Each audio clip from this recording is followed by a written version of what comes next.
I just finished season 4 of My Hero Academia.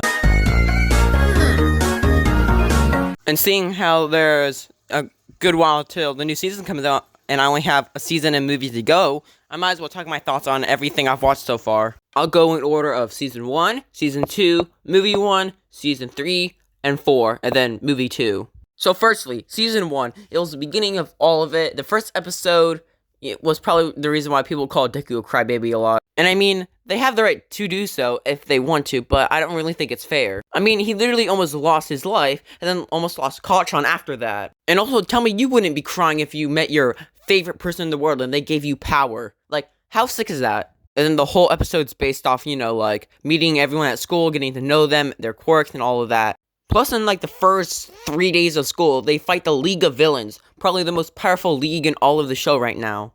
I'll be ranking them on a scale of 1 to 10, and this season gets a 7 from me. Season 2 was also pretty good. It's when Izuku meets Gran Torino and helps him master, One For All for like 8%. I really like this season because the Stain fight was pretty cool. Tenya's backstory and, his brother and Genya getting hurt a lot.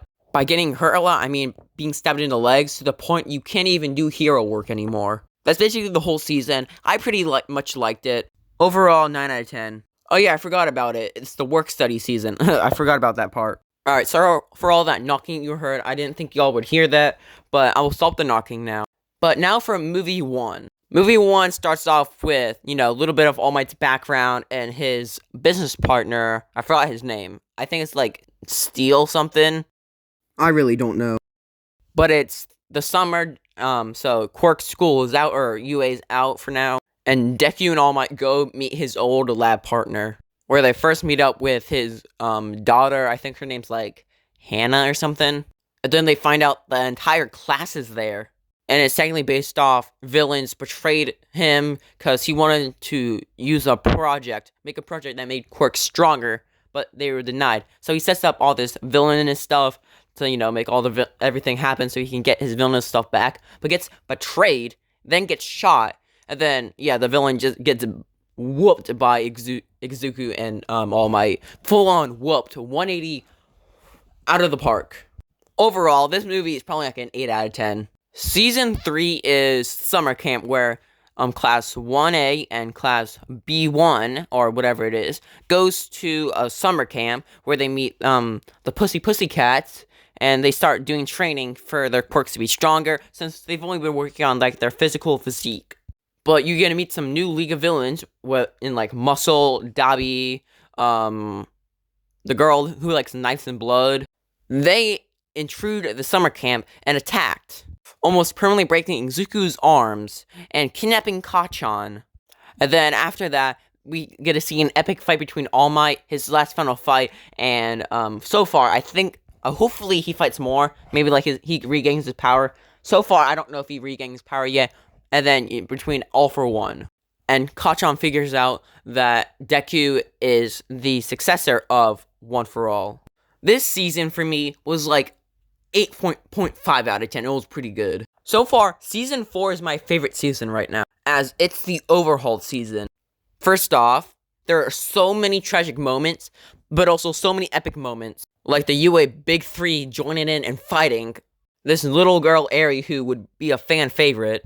And I forget his name, but the one that has permeation as a quirk loses his quirk, and his work study, or not work study, but something like that. He dies. I think his name's Professor Nice Guy or something. And Deku masters 20% of One For All. Then it goes on to this festival, which is so epic. I mean, Class 1A's performance was so epic. Maybe I'll react to that again, because I loved it so much. It was so fun. Overall, 10 out of 10 season.